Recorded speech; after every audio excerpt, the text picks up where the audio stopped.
Eu queria agradecer também ao Previna, né, e à Unifesp. Eu acho que é importantíssimo essa relação entre a administração pública e a academia, e principalmente vocês aí do Previna. Eu acho que a Zila foi muito feliz quando fez a brincadeira do início, falando da Larissa e a Júlia e o Claudemir para manter esse equilíbrio. E é um pouco do que a gente precisa na administração pública, essa influência das pesquisas acadêmicas, né? Nós estamos aqui falando de uma jornada baseada em evidências, então, como tudo isso é importante a gente fazer esse ping-pong aqui. E, bom, falar um pouco de política pública, né? Tem uma relação muito forte com a burocracia, e toda vez que a gente pensa em burocracia, em burocratas, em administração pública, parece que vem um monte de papel desse, né? E nós temos um desafio enorme de como movimentar essa pilha, de como fazer as coisas acontecerem, avançarem. O conceito genérico de política pública é um pouco isso. Você tem um problema a ser enfrentado, e aí o grupo da administração pública define alguma estratégia para isso. Na situação brasileira, nós podemos ter iniciativas municipais, estaduais e federais. Qual é o desafio? Eu lembro que quando eu cheguei na COED, eu falei, eu tenho muita experiência com dependência química, né? Principalmente falando de tratamento. A gente sabe que discutir tratamento é uma coisa muito polêmica. A gente padece de uma polarização significativa sobre o que deve ser feito, como deve ser feito, quando deve ser feito. Isso mesmo no cenário global. Eu tive a oportunidade de estar esse ano no Observatório de Drogas da União Europeia, fiz uma conversa lá, e a União Europeia também fez algumas questões. Essa minha relação com a dependência química começou numa oportunidade que eu tive em Vancouver, no Canadá, na América do Norte. Então, assim, são alguns continentes que eu passei, e a gente tem questões muito complexas. E aí, por que não focar na prevenção? E aí foi a minha surpresa quando eu conheci a ciência da prevenção. E aí, conversando com o Claudemir, que é um dos diretores lá da Coordenadoria Estadual da Política sobre Drogas, que é o especialista de prevenção e que vai falar nas próximas palestras, ele me apresentou a ciência da prevenção. Então, fui conhecer a doutora Zila, fui conhecer o Previna, mais algumas iniciativas de outras instituições de ensino brasileiras. E fiquei positivamente surpreso assim, com a quantidade de materiais que nós temos produzido, assim, a quantidade de pessoas que estão representando a prevenção no Brasil, mas o desafio que nós temos de tornar isso acessível, né? Como é que a gente faz para chegar na população mais vulnerável? Essa é uma dos nossos pensamentos lá na COED, né? Então, tem um pouco dos princípios da administração pública, que são coisas bem genéricas, assim, a gente poderia discutir eficiência, eficácia e efetividade, né? Então, um pouco da legalidade, impessoalidade, moralidade, publicidade. É interessante quando a gente estuda os clássicos das ciências sociais, né? E perceber um pouco como o brasileiro funciona, né? Então, o Sérgio Buarque de Holanda fala um pouco sobre o homem cordial, que tenta resolver as coisas dos seus jeitinhos, se aproveita das relações pessoais para o benefício próprio. Tem um livro importantíssimo do Edson Nunes que fala sobre as políticas gramaticais brasileiras. Então, de uma maneira bem genérica aqui, ele fala, o brasileiro funciona com 4 políticas. Então, o universalismo de procedimentos, o corporativismo, o clientelismo, que são políticas gramaticais que falam muito da dinâmica do brasileiro para se relacionar com o todo. Então, o clientelismo, aquela política que você faz algumas ações pensando no benefício próprio, no benefício futuro, de gerar uma dependência. Então, eu vou criar uma estratégia aqui, principalmente para garantir a minha eleição e os meus votos na próxima eleição. O corporativismo daquelas pessoas que se unem com a sua classe para defender os seus interesses. Universalismo de procedimentos, então nós temos uma regra geral para todo mundo. E o insulamento burocrático, que é a capacidade que algumas instituições têm de se fechar e resolver as suas autonomias. Então, assim, é muito complexo estudar administração pública e é muito complexo quando a gente fala de prevenção às drogas. Então, como é que a gente vai conseguir unir um pouco esses universos? Então, eu já estava falando um pouco sobre a importância das famílias nesse momento, da participação familiar, do envolvimento na aprendizagem, da primeira infância, a influência que os pais exercem, né, como modelo. E aí, quando a gente vai analisar a composição familiar do brasileiro, e aí eu estou dizendo aqui dos mais vulneráveis, que são a maioria, tudo isso é muito difícil, né?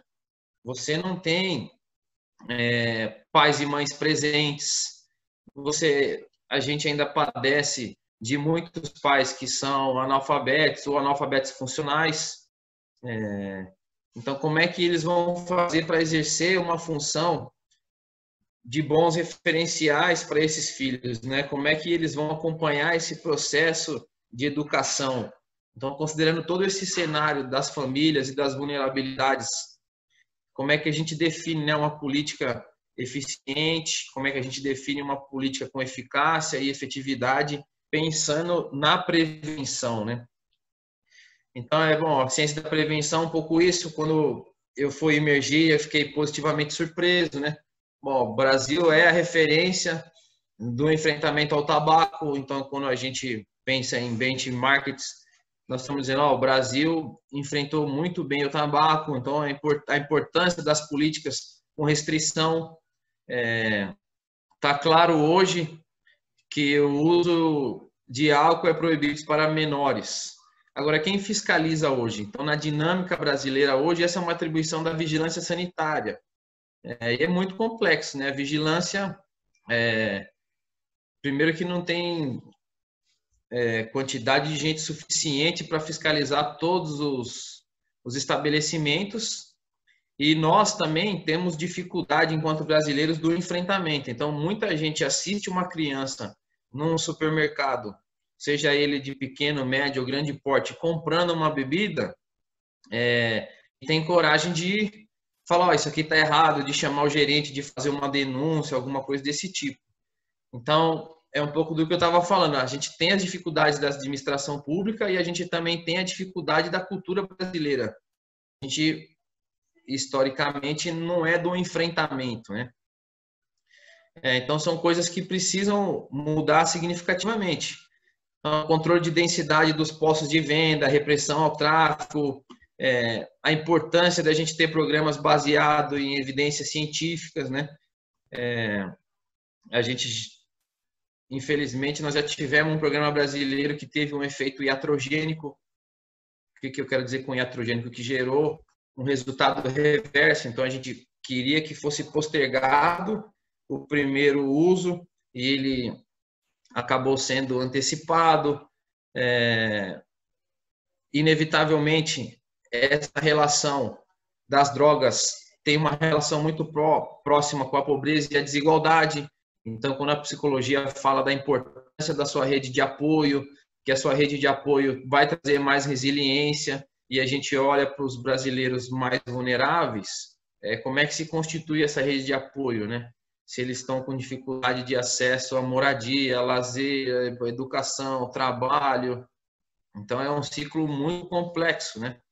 E toda vez que a gente fala de drogas, é isso. Então, nós estamos falando de habilidades de vida, habilidades parentais. Então, é um cenário muito complexo, né? Então, fica um desafio para a gente, assim, como é que nós vamos desenvolver um programa para habilidades parentais? Como é que a gente chega nesses pais? Como é que a gente chega nessas famílias, nessas configurações?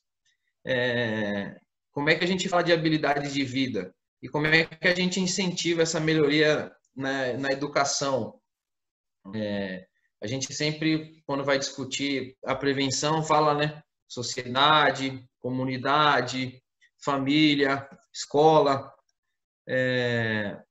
Então, pensar em políticas públicas que consigam abranger todas essas questões para um cenário brasileiro é muito desafiador, assim. Eu estou numa gestão muito recente, né? Então, eu cheguei na coordenadoria no final de 2018. Infelizmente, cheguei sem ter muito conhecimento sobre a ciência da prevenção. E aí foi muito importante o Claudemir nesse sentido. A gente formou um conselho consultivo, né? Então, a Zila faz parte desse conselho consultivo. O Dr. Lotufo, que é um grande representante aí do enfrentamento ao tabaco e da Sociedade Brasileira de Pediatria, faz parte desse conselho. O Dr. Guilherme Messas, da Santa Casa, né, da Escola Paulista de Medicina, é um representante da regulação do álcool. E a gente formou um conselho para tentar discutir algumas coisas, algumas iniciativas. Eu não sei se é claro para todo mundo aqui como é que funciona a divisão da assistência social, que tem uma proximidade muito forte com essa população mais vulnerável. Então, nós temos um equipamento que foi muito difundido, e é isso estou falando nacionalmente, né? Que são os CRAS, que são os Centros de Referência da Assistência Social. Então, esse é um serviço tipificado na Política Nacional da Assistência Social, e eles estão disseminados no Brasil inteiro, assim, na grande maioria do território. Hoje, em São Paulo, nós temos 600, no estado de São Paulo, né, são 645 municípios. 644 deles têm o CRAS, então isso mostra como essa política foi difundida. O início do pensamento do CRAS, do desenvolvimento dele, estava muito relacionado à política de drogas, então essa importância de fortalecer os vínculos familiares numa estratégia de prevenção está muito relacionada ao CRAS. O problema é que você chega no território e os desafios são imensos, né? Toda vez que a gente estuda a pobreza, a gente sabe que ela é plural, assim, são várias faces. Então, você tem uma relação não só com acesso à renda, né? Mas você tem uma relação de saneamento básico, das questões dos direitos que são negligenciados a essa população. Então, isso é muito complexo. É claro que nós queremos pensar sempre nesses 3 eixos, né? Mas é difícil demais. Uma das coisas que nós começamos esse ano, e isso já estava desenhado, um pouco por conta da pandemia, ele foi paralisado, né? Que era trabalhar esses eixos, a habilidade de vida, né? A desconstrução das crenças normativas e as informações sobre drogas. Normalmente são os 3 eixos que os programas de prevenção são suportados com esses CRAS. Então, a gente desenvolveu alguns métodos interativos, aí, alguns jogos, então uma relação com o teatro, a música e a dança, roda de conversa, que é uma coisa que a assistência social está bem ambientada já. A roda de conversa é uma estratégia excelente, principalmente quando você tem grupos, né? Que é a questão dos CRAS. Então, dificilmente você consegue fazer um trabalho individualizado por conta do tamanho da demanda, as dinâmicas de grupo, pedagogia de projetos. Então, a gente fez uma parceria com uma universidade em São Paulo. Os alunos que estão se formando desenharam alguns programas e projetos nesse sentido. A gente definiu aí 13 encontros com os CRAS e definimos um processo de capacitação presencial para todos os CRAS. Infelizmente, isso aí foi paralisado por conta da pandemia. Claro que a gente poderia ter iniciado uma estratégia à distância. O que acontece é que a pandemia também criou uma externalidade, posso dizer assim, negativa nesse sentido, porque a demanda para os CRAS, que são responsáveis pela oferta de todos os serviços da assistência social, aumentou significativamente, né? Então, nós temos o programa estadual de leite, nós temos esse auxílio emergencial do governo federal, todas essas políticas de assistência social, elas estão relacionadas ao cadastro único, que a gente popularmente chama de CAD único, que é o cadastro de toda a população vulnerável do Brasil. Isso é uma das coisas também que o Brasil é benchmark de política pública, falando de vulnerabilidade. Então, hoje, o Brasil tem um cadastro nacional que tem toda a sua população vulnerável. O cadastro é nacional, mas a gestão é estadual, então cada estado gere o cadastro do respectivo estado. E aí as políticas sociais são muito baseadas nesse cadastro. O que facilita para a gente, então é mais fácil hoje, se a gente fizer uma análise de dados, entender no estado de São Paulo onde é que essa população se concentra mais, a sua faixa etária, a sua configuração. Então, todas essas variáveis não foram negligenciadas um pouco nesse processo. Então, a capacitação dos CRAs está muito baseada na demanda do território e com essa perspectiva de atender os eixos de habilidades de vida, da desconstrução de crenças normativas. Isso também é dificílimo na administração pública, né? A Zila deu o exemplo aí na fala, meu pai é fumante e nem por isso eu sou fumante. Então, não é muito difícil a gente ver esse tipo de fala. Você tem uma experiência pessoal e quer trazer isso para o âmbito da administração pública. Então, isso aqui aconteceu comigo, então é bom para todo mundo, e etc. Então, isso é super desafiador. As crenças normativas. Nós temos aí a criatividade do mercado, né? Que ele não para. Então, rapidamente ele se adaptou às lives. Se a gente olhar o cenário norte-americano, que facilitou muito o acesso da maconha, a quantidade e a gama de produtos que foram lançados, né, com a maconha. Eu tive ano passado no Conselho Federal de Medicina numa discussão do canabidiol, e é interessante porque o Conselho Federal de Medicina tem lá o protocolo brasileiro para a criação de novas medicações, né, de novas drogas. O Conselho não está se opondo a estudar o canabidiol, mas como o mercado se aproveita disso para falar do uso recreativo, para incentivar o uso recreativo da maconha, negligenciando todos os seus efeitos. E foi muito interessante, no Conselho Federal de Medicina tinha lá uma pesquisadora da Universidade Federal do Rio de Janeiro, muitas mães, o canabidiol está sendo estudado muito por conta dos processos de convulsão, né, e de epilepsia. Então, muitas mães que estavam comprando maconhas e fazendo procedimentos artesanais e caseiros para oferecer o chá para o filho, com essa perspectiva de que fossem reduzir muito os efeitos da epilepsia e diminuir drasticamente as convulsões.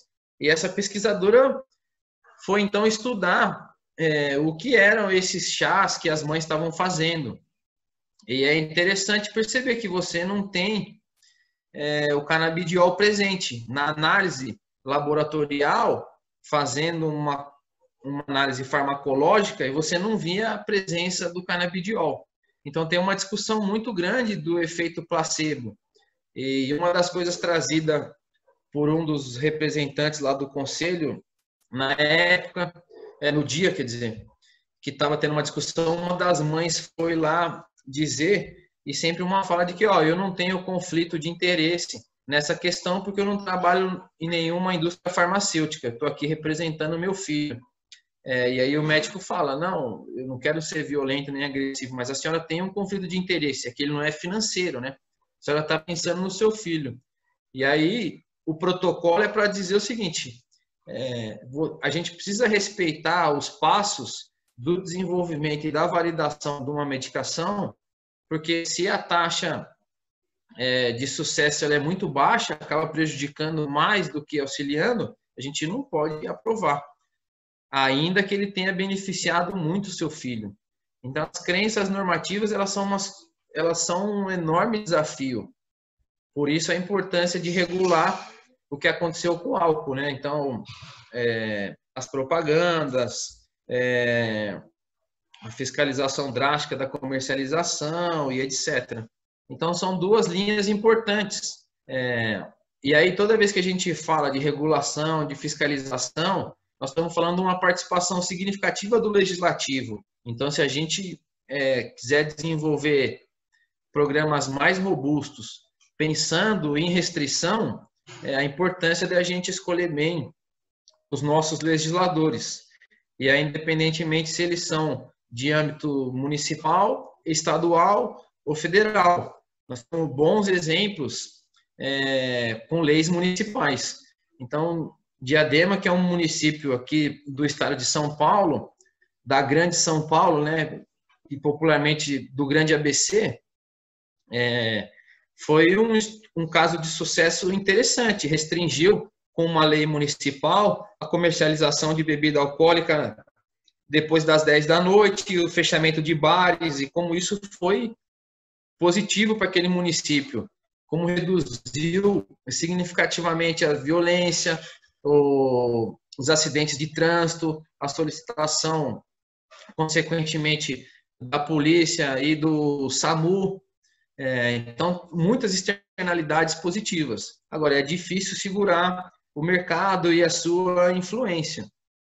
Então, por isso, a importância da gente escolher bons legisladores nesse âmbito.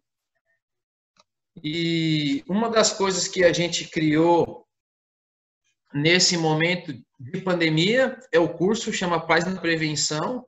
Então, é um curso à distância, gratuito. Eu vi que no chat muitas pessoas estavam perguntando sobre a certificação aqui da jornada. Então, esse é um curso que tem certificação oficial do governo do estado de São Paulo, através da Secretaria do Desenvolvimento Social. Tem uma plataforma à distância. A gente vai mandar o link para vocês. Então, todo mundo que se inscreveu aqui no curso vai receber o link de inscrição do curso Paz na Prevenção. É importante ressaltar que vocês podem compartilhar esse link. Nós temos um desafio aqui que é disseminar esse curso. É um curso super simples, né? São 20 horas de curso. Simples no sentido de prático, né? E não de conteúdo. Tem conteúdos interessantíssimos. Fala muito desses eixos que a gente conversou um pouco aqui. Essa importância do protagonismo dos pais. A gente fez um projeto piloto recente, com mais ou menos 2.000 pessoas. Pessoas que trabalham na saúde, pessoas que trabalham na educação, pessoas que trabalham na assistência social e pais. O retorno foi incrivelmente satisfatório, assim, muitos elogios. Interessante que um dos desafios que a gente assumiu para a divulgação desse curso é isso. Nós temos questões complexas que a ciência da prevenção traz, nós temos muitos materiais internacionais, mas que precisam ser trazidos de uma maneira mais acessível, com uma linguagem mais popular, para que isso possa ser disseminado. Então, um dos desafios do curso Paz na Prevenção foi respeitar os eixos, então as informações sobre drogas, as crenças normativas e as habilidades de vida. Então, isso está representado nesse curso.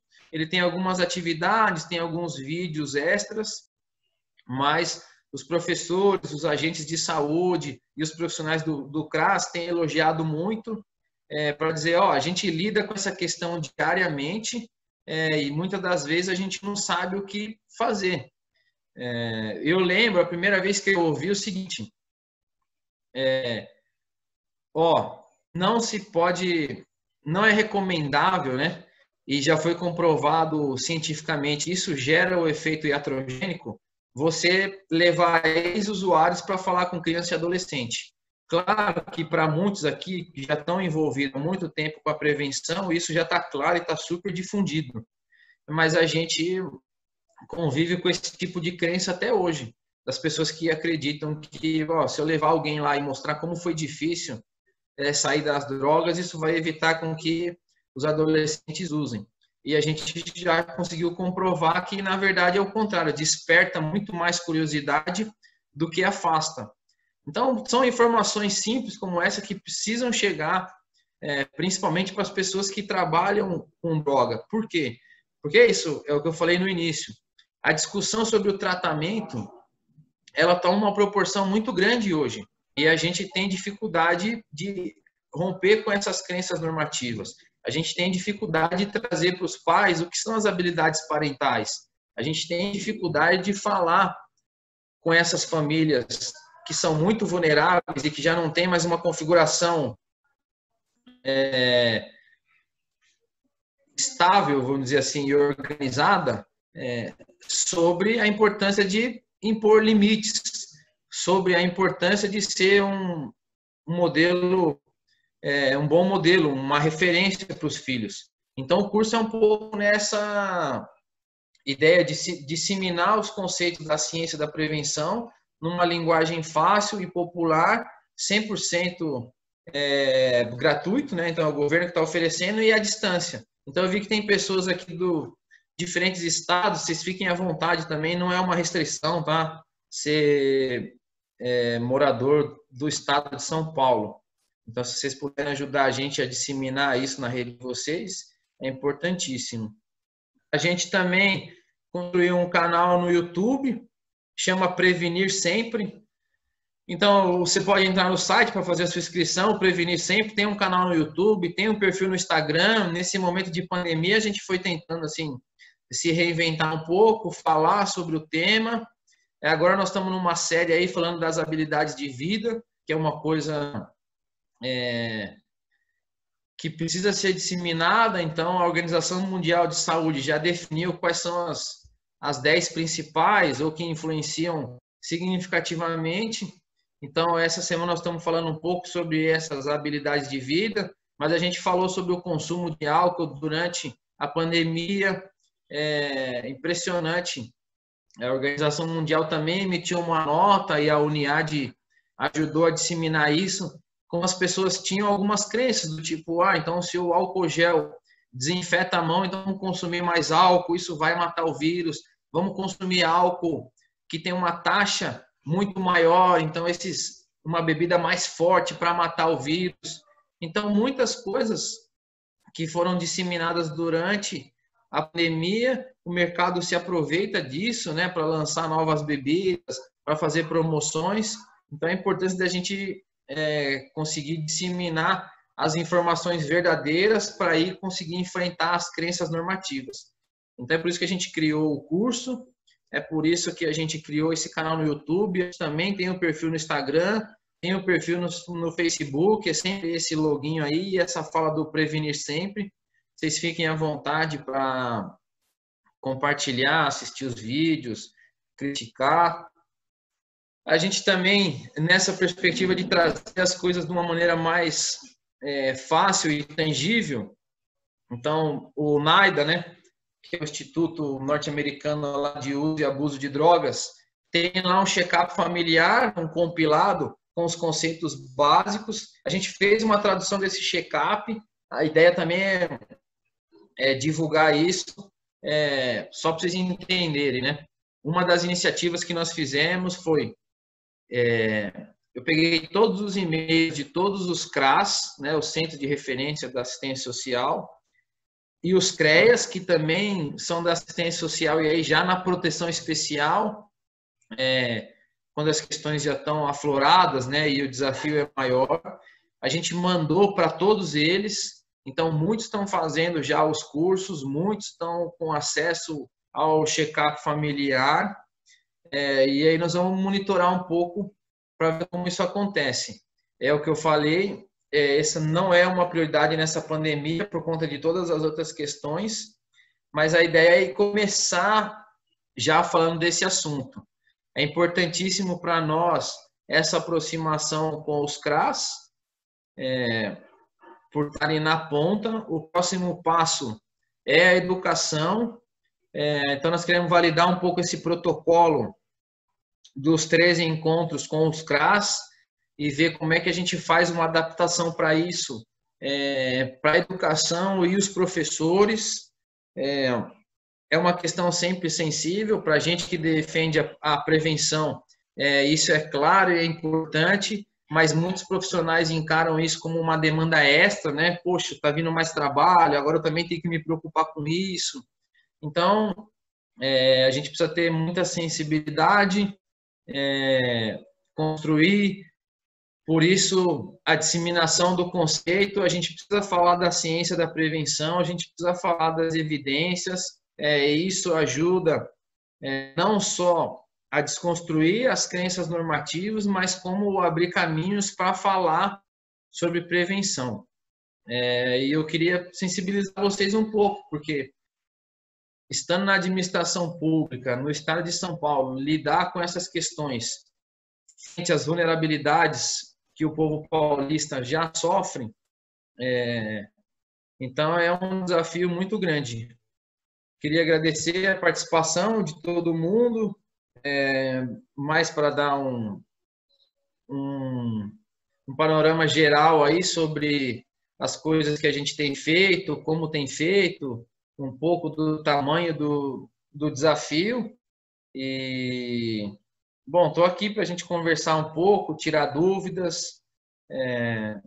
Essa iniciativa do Prevenir Sempre aí foi uma coisa da pandemia, as pessoas estão se acostumando, né, virtualmente, a fazer curso, a acessar, a ficar mais tempo em casa no computador. Então, nós estamos tentando aproveitar isso. Obrigado, queria agradecer aí. Estou aqui à disposição, hein?